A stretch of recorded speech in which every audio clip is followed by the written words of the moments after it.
What up, what up, what up, Skalez Krew? Welcome back. Welcome back to another edition of the Review It Alls. We are in week 1, 2, 3, and we are covering another popular YouTube creator. And some of you already know about this particular series. Some of you don't. And that's the reason why I'm telling you now. I'm talking about the Legends panel. That is a widely known parody show that is all over YouTube, eating it up. It will have you laughing till your stomach hurts and all other orifices on your body hurt, trust and believe. So, what I wanted to do was I wanted to go straight to the source. So, I came into contact, and we'll get into how we know each other later, but I got into contact with the creator of the show, Mr. Lamont Hicks. So I got him on. He's our special guest for this week. He is going to come on and give us a little bit of the insight about the actual Legends panel.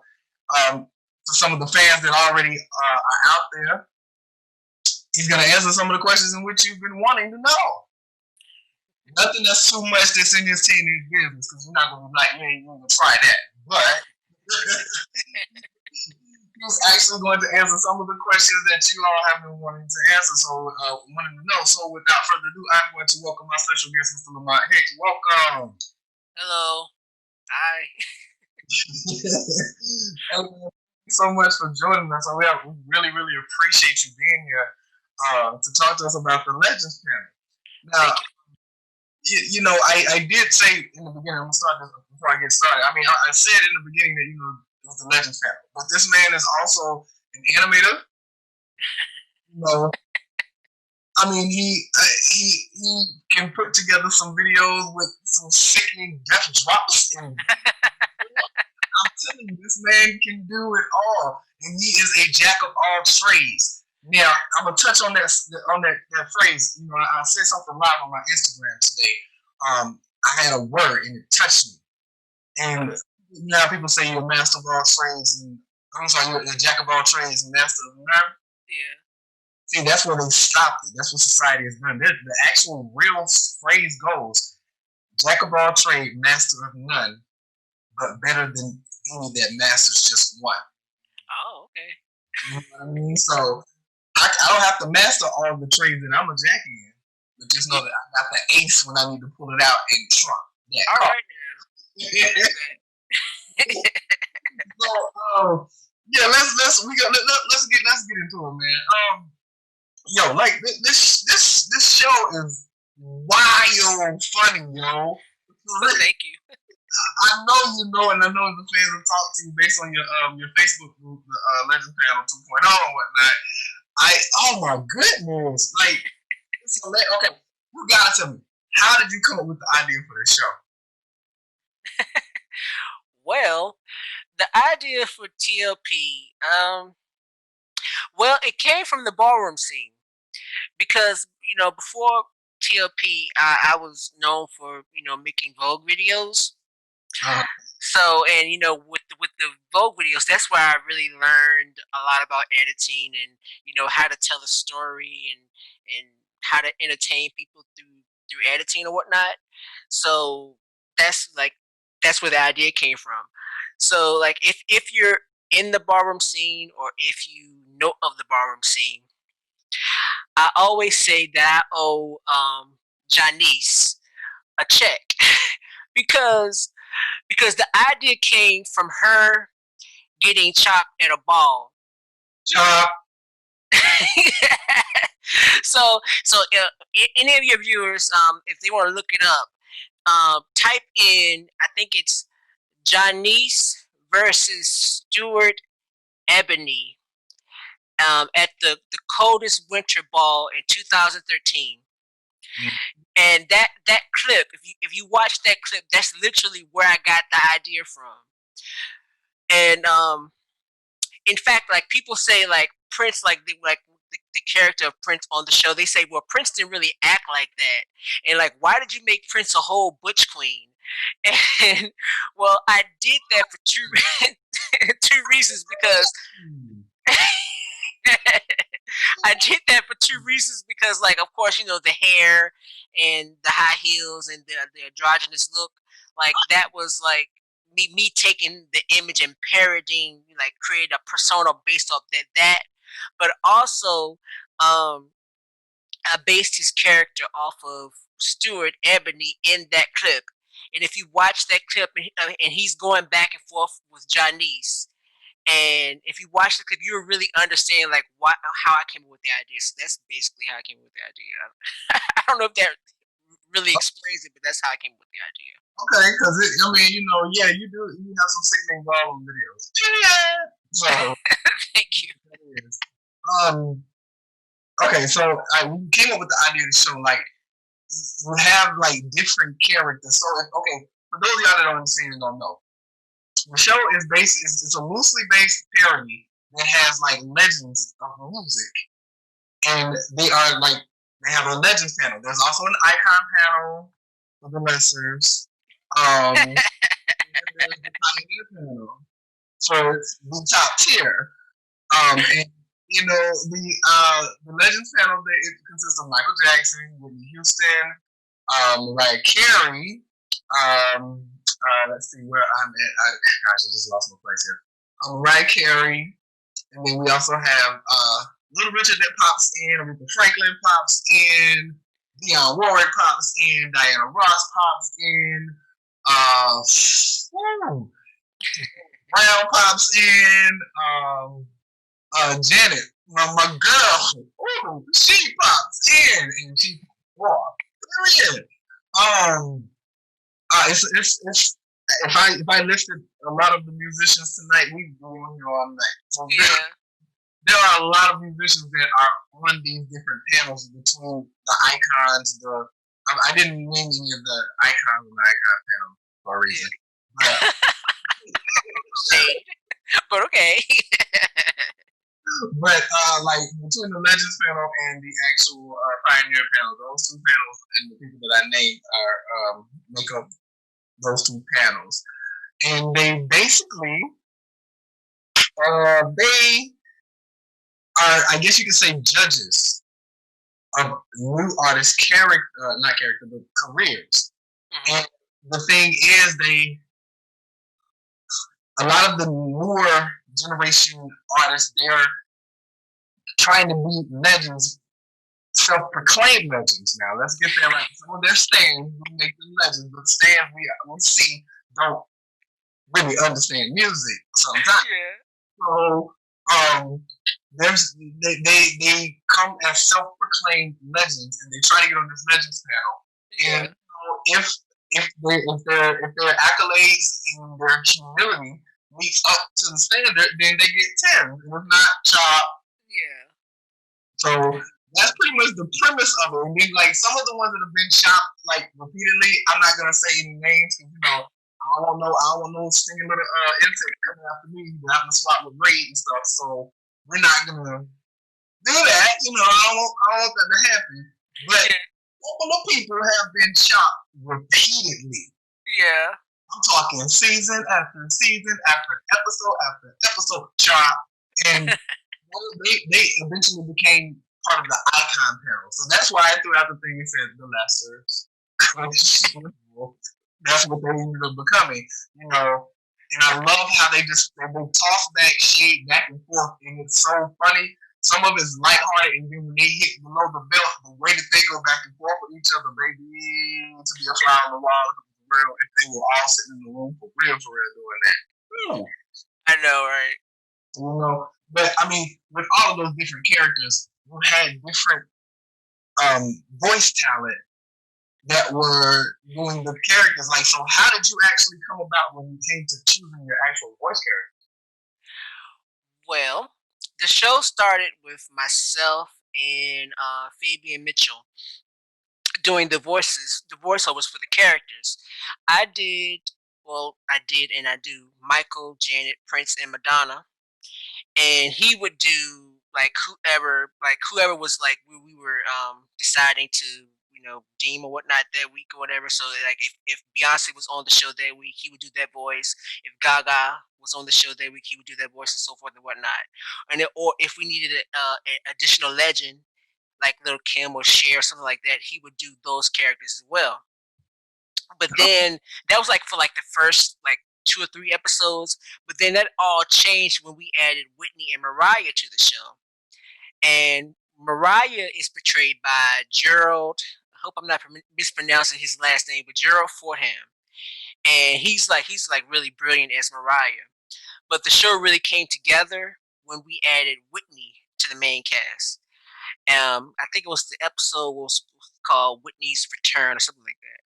And Fabian did the voiceover for Whitney. And that's when the show really took off from a creative standpoint, because that's when we found like the right chemistry for the show.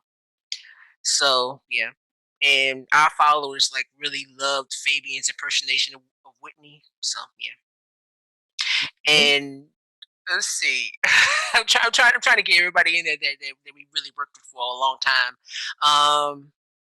Harvey, he did Tina Turner. Harvey Fitz, he did Tina Turner and Dionne Warwick. And then after Fabian and I stopped working together, Keaston took over as Whitney. Okay. And now, like the later episodes, Christopherlyndon, he became like the main voice actor of the show. Like pretty much like every character outside of the characters that I voiced, he did them. Like in like the 3-part series finale, and I think we did that in 2017. He did like 30 characters. For that. There was no way I would have thought that he did like that many characters, because okay. Yeah, he did like pretty much every character outside of Tina and Keaston, who did Whitney. Like he pretty much did all those characters. So yeah, that's all him. So yeah. Oh. And he's not a voice actor. He just pretty much decided to help me out, and he ended up doing the majority of the work. So. Well, all right. Big ups to him for that. Yeah. Speaking of Fabian, like that's kind of how I came into semi-personal contact with you guys. Oh, really? Yeah. I was a fan of the show, and I saw that you and Fabian were the moderators of the group, because I went, I was like, there has to be something, and I saw the actual Facebook logo, so I was like, oh, okay, well, let me go ahead and check it out. I was like, wow. And I fell in love ever since from then. I've been in love ever since then. But so Fabian and I became friends because he wrote that book. Oh yeah. Before he wrote that book, I had talked to him about my music. And, oh really? Okay. And so I had written that song, "Throw Shade," that you guys threw in at the end of your episode. Oh yeah, okay. So it was crazy because I was like, oh, I hadn't even seen the show. Like we were talking, I hadn't even seen the show, and I wrote that joint because I had something going on, and I was like, this is how I deal with my yes that I deal with on a whatever basis. I write a song about it, like the hit stuff. And so I wrote the song, and then I saw the Legends panel, and it was like, damn, wait a minute, I'm like, did they hear my song and do this show? What's going on? So when I found out about the show, I reached out to Fabian and we talked, and I said, you know what? Here, check this song out. Tell me what you think. And he was like, yes, this was perfect for it. And I was like, yeah, it really was. It really was perfect for it. I from that day forward, I've had a dying devotion and loyalty to your brand, because you guys got me a lot of streams off of that. It wasn't even really? I use my Reverb Nation page, because here's my thing. Like I'm at the age of 4 decades plus one, so I'm like, I'm beyond the fact of the whole fortune and fame part of the music. I do it because I love it. Yeah. To do. So it's like, you know what? That's why I put it on free stream. Go ahead, do your thing. Every now and then I might release one, you know what I'm saying, where say, of course, you're a monk. But more than likely it's always a free stream. So I got a notification from Reverb. It was like right after the episode had dropped. Like maybe now I'm gonna say maybe about 5 hours after it dropped. I had a notification from Reverb, and it was like, "Congratulations, you're in the top 10." Wow. And mind you, now at that particular time, I kid you not, at that particular time, I was like number 35 in the top 40. I had just broken the top 40 with that particular song because when I release something, I do have loyal fans on there. So they listen and streaming. They're like, "Yeah, do it." So, I was like, okay, it was moving, but I was like, wow, you know what I'm saying? I was looking at the other artists because at that time I wasn't really a chart-like artist. I was doing underground stuff and everything else, and then I broke into doing charting on different music websites, and I was doing well. And then after that drop, and I moved into the top 10, I think I was like number 8. I was like, wow. That is cool. Yeah, so that told me how powerful the show was. You know what I mean? You had a lot of people tuned in. And they song, and it was like, okay, yes. So ever since then, I would even go in and share some music in the group back in the day. So,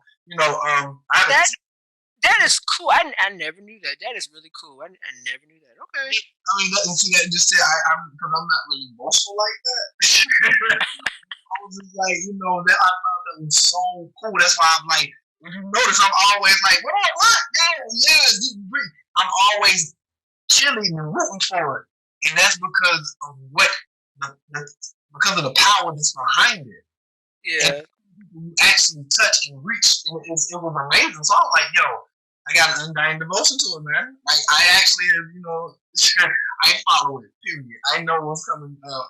I knew I've seen what's new from TLP, and we'll get into that in a second. But like with all the acting and voiceovers and stuff like that, now you had to actually pull like facts to block these stands out here.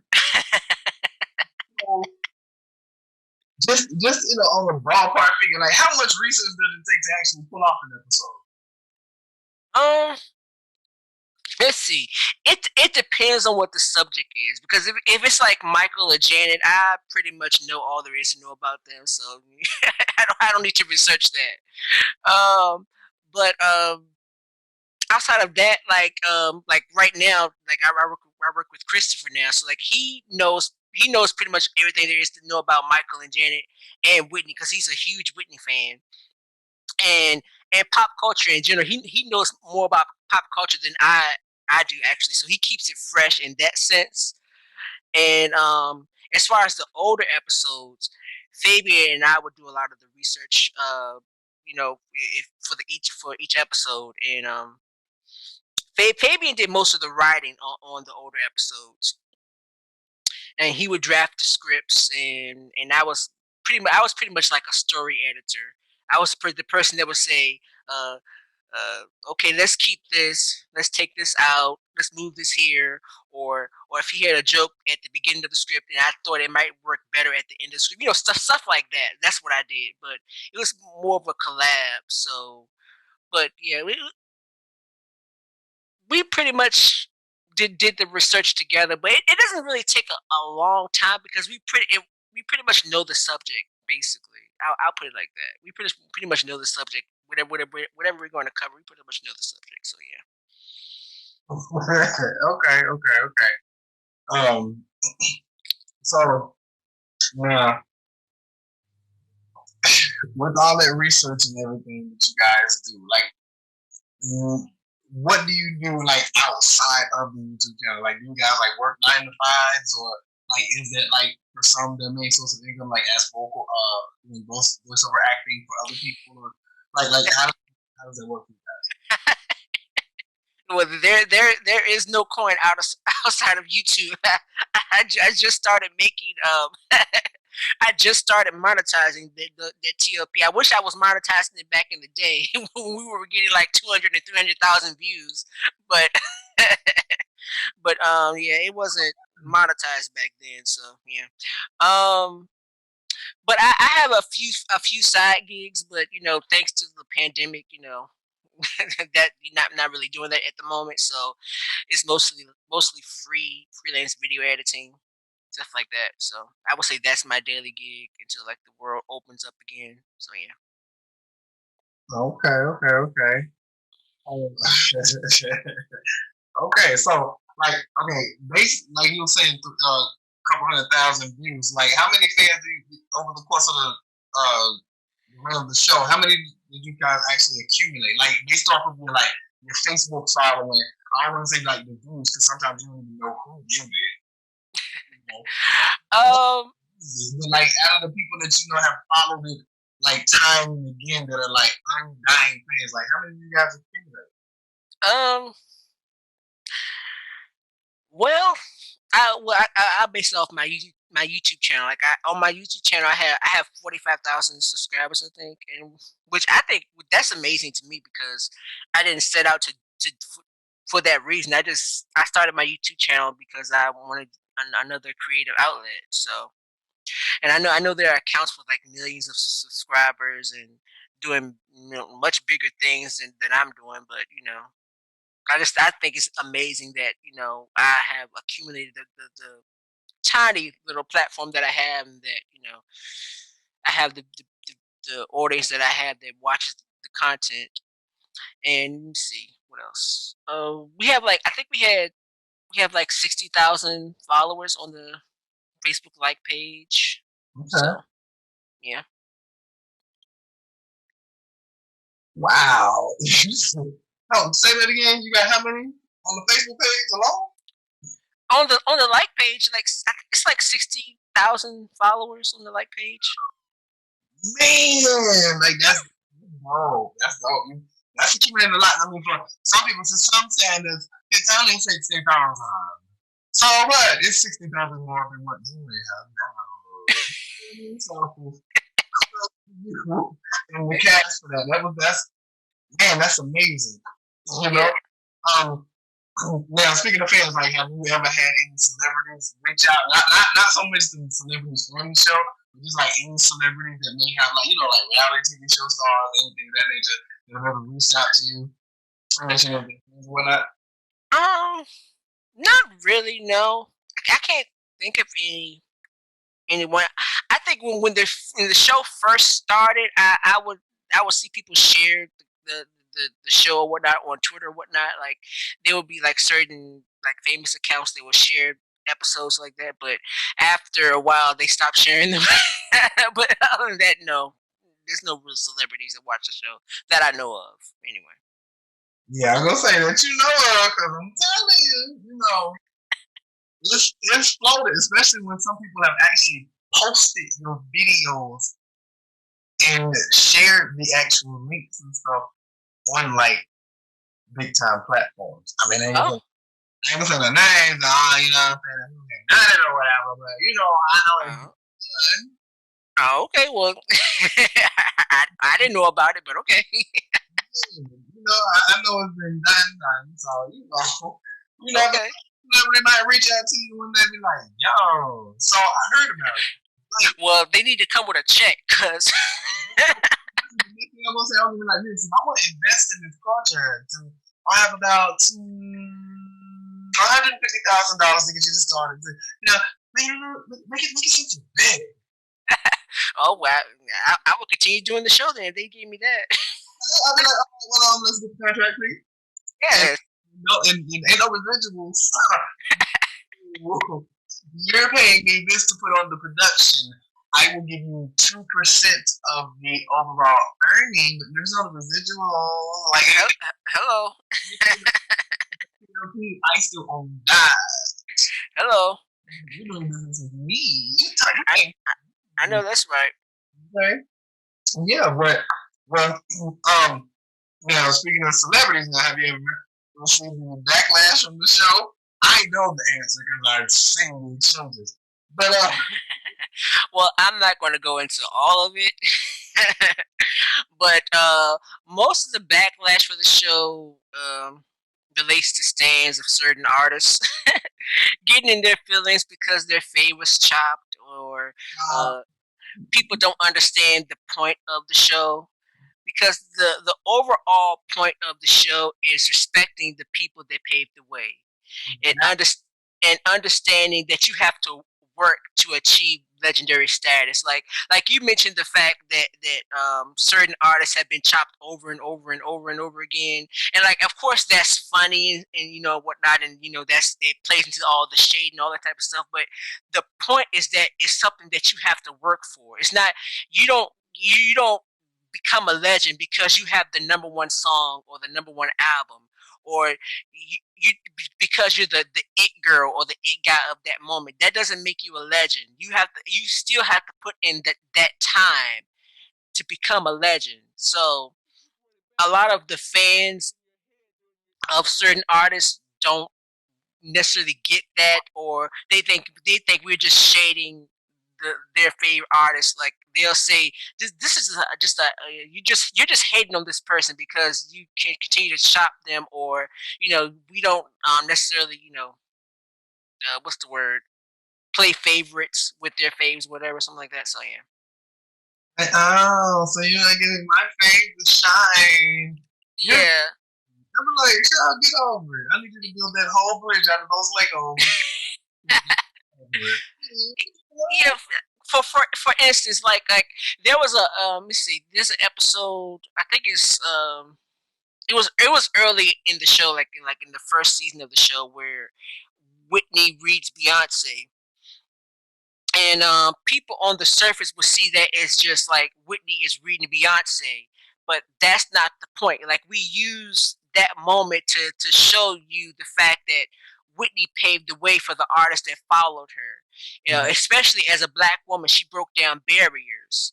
So it's not just the point of her reading her and her putting out her stats and all of that type of stuff is not her just reading Beyonce. It's to make a bigger point.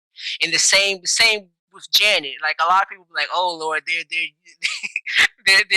here they go again with the Janet stats and her reading this or that person, and that's not the point. It's the same thing. The point is that she she as well, she paved the way for artists that follow her. She was another black woman that broke down barriers, and that's the overall point. But a lot of time people focus on the shade, or the fact that we're chopping their faves, and then not the overall point of the show. So yeah. Okay. Okay. Well, like if listen,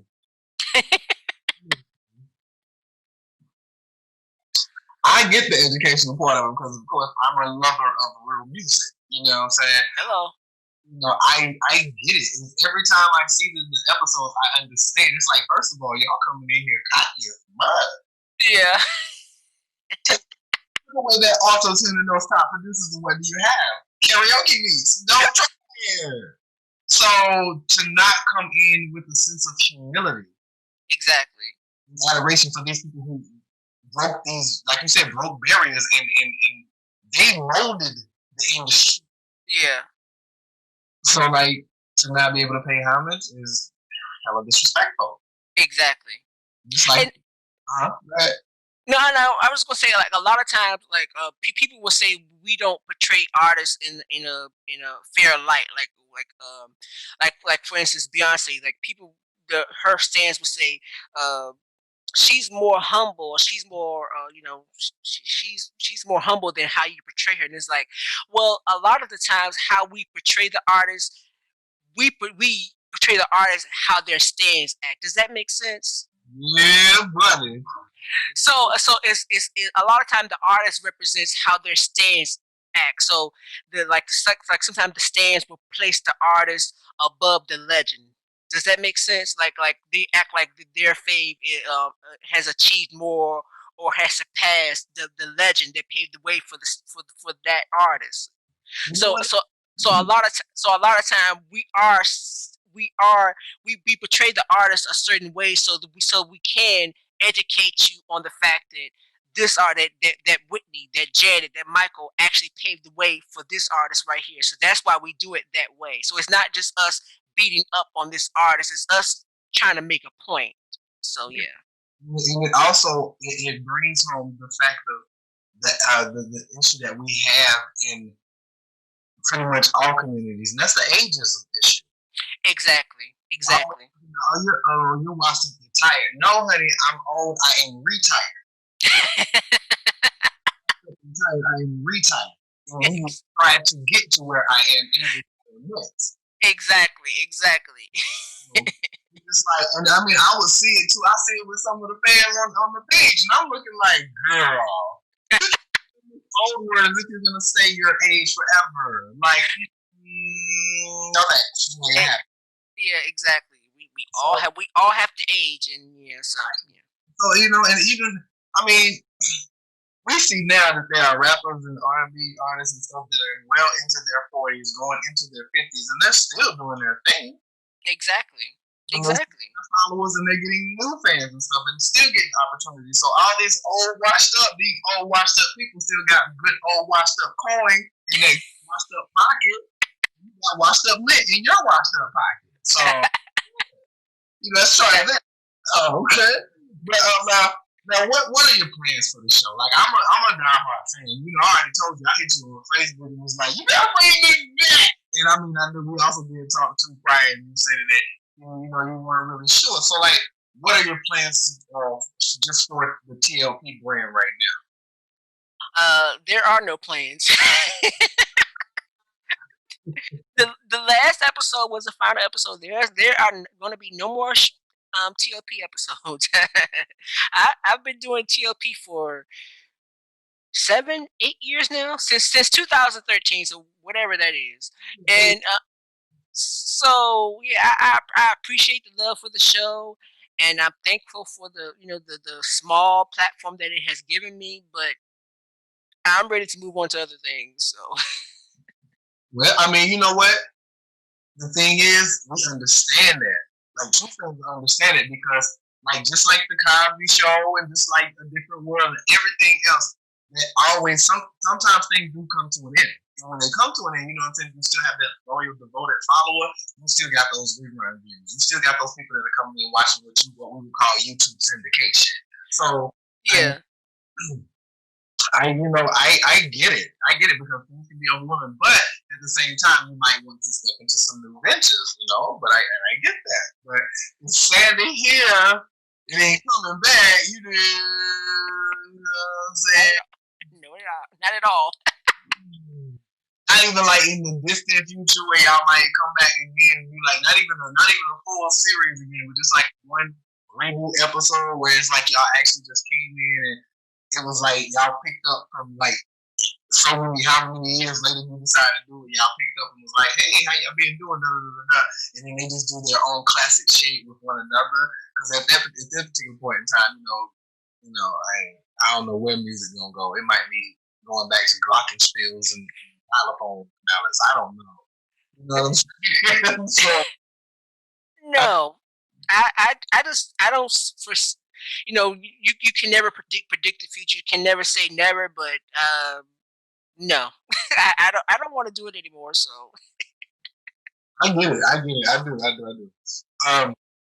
Now, speaking of that last episode you did, it was the Michael Jackson episode.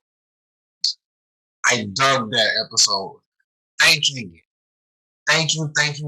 for dropping those jewels on people, because for the longest, ever since, obviously, you know what I'm saying, like I said, I'm old enough to where I actually grew up on him and Janet. I'm talking like from the beginning. Well, not Jackson 5, but Michael Solo from the beginning.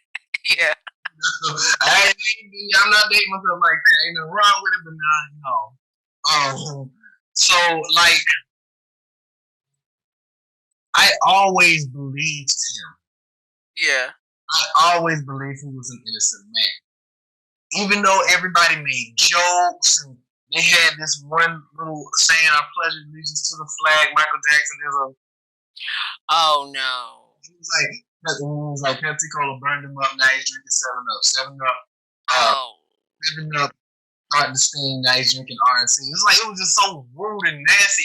As a child, I heard this like kindergarten and stuff growing up. So it's still in my head now, 10 years later. So that amazing. It was amazing to see that you guys had dropped those jewels and that knowledge. It was like, thank you. Somebody else spoke up, and I couldn't get. I not that I couldn't get the information, but I just didn't know where to begin. Yeah. I was so thankful for you guys doing that. So, like, what have you gotten any feedback from that from anybody else, like any of the fans or whatnot? Because from my feedback, kudos. I give you standing ovation, round of applause, all Well, of that. thank you. I appreciate that, and I'm thankful that people got it, that and people receive it so well because and not just like the MJ fans, but people in general because I've seen so many comments like I saw a comment that was like what did they say? They said my mouth was wide open the entire time that Michael presented these facts because I didn't know any of this, stuff like that, and that means a lot because that was the reason that we brought back the show for this like the specials that we did because like we wanted to cover the Michael thing and of course in bringing the show back because we haven't did the show since what 2017 to 2018 Yeah. so you want to give all of the characters, their chance to have, their chance to shine or whatnot. So that's why we made it a 3-part reunion special. But the point of the special was for us to address the Michael allegations.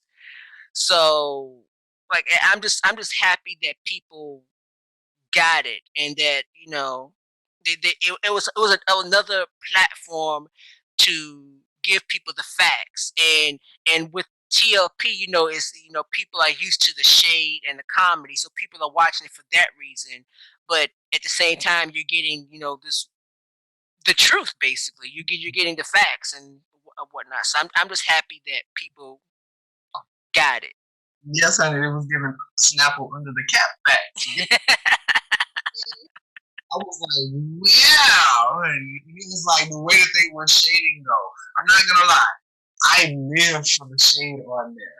Like I said, I get it. So I mean, I'm beyond that. But I was like, I live for the shade on there. I was like, it sounds like me and some of my friends sitting around just getting each other or getting somebody that we sitting around talking about.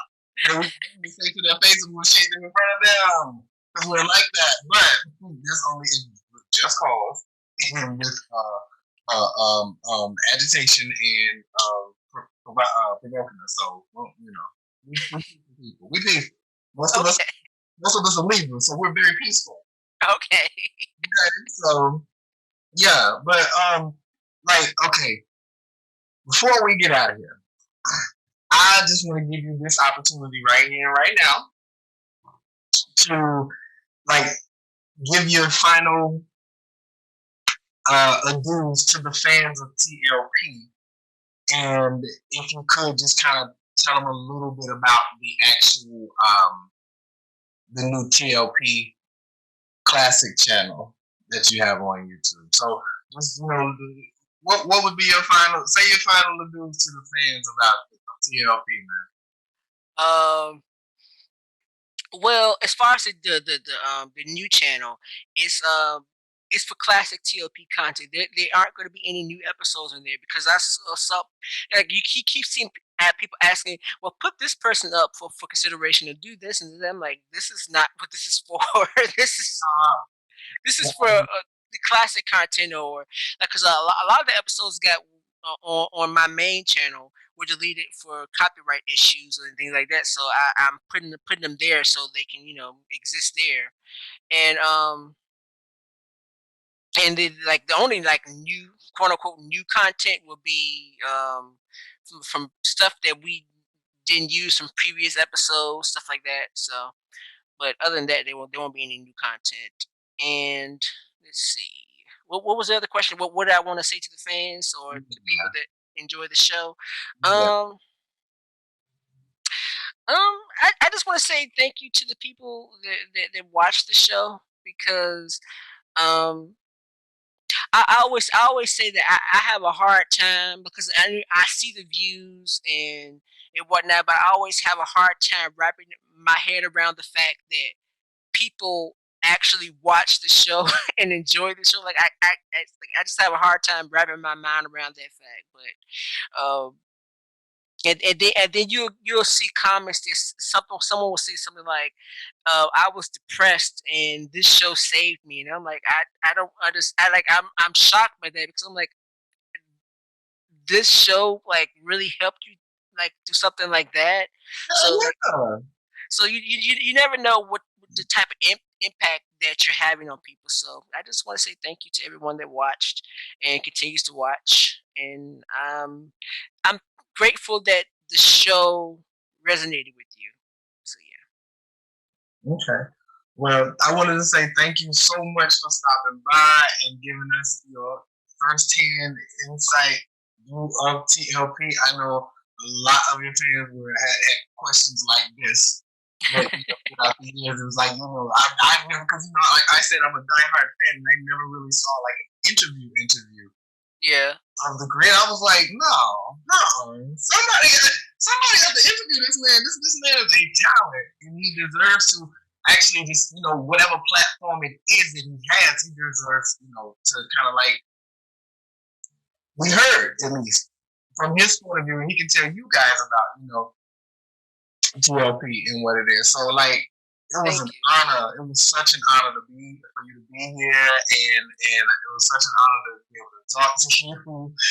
And like, I don't idolize people or anything like that because that's just not how I do based on my spirituality. But I will say that you are one person that I really do admire. Oh well, thank you. Your talent is amazing, and I wish you nothing but the best in the future. Thank you. I'm gonna, me personally, I'm gonna keep an eye out for you, and you know what I'm saying. I know you got some things in the works. I know you do. I know you do. You know what I'm saying. I'm gonna tell you the truth.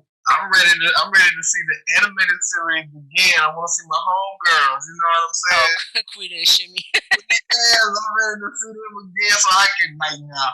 The thing is, that has a message too. That's what I love about you. Is that everything that you do has a purpose and a message. It's not just out here to make people laugh and kiki. Yeah. And that's why I feel like you're important. You deserve nothing but the best thing that's coming to you, man. Well, thank you. I appreciate that. Queen and Shimmy was created by myself and Christopher, and Christopher. Well, it's pretty much Christopher's idea. He wanted to do a show that had basically had a message. It wasn't just about the comedy. It was it taught you something. Each episode, dealt with a real issue. So yeah. Oh, okay. Well, oh man, yo, again, thank you so much for stopping by. And Skalez Krew, make sure you guys go and check that out. The reruns channel of some of the best, I would say some of the best of the best clips out there are on the Legends Panel Classic. TLP, yes, Legends Panel TLP Classics. Okay, and if people want to actually catch the actual episodes from the first season to the end, what YouTube channel can they actually tune into to check that out? You can check the ITHL 123 channel or the TLP Classics because eventually my plan is to put all the episodes on the TLP Classics channel. So everything eventually will be on the TLP Classics channel. So okay, well, like once we go off the air, I'm gonna talk to you about something because I was looking into something the other day, and this is everything that you got on the tube. There's a possibility to get it on an actual like television channel, and I have the opportunity, and we're gonna talk about that afterwards. So, okay. Yeah, we're gonna get out of here. Thank you guys, Skalez Krew, for tuning in for another week of the Review It All specials. I am your host, Jerron Howie, aka J Lee, and again, thank you to my special guest, Lamont Hicks, for stopping by. Thank you all. Peace and positivity, love, and we are out of here.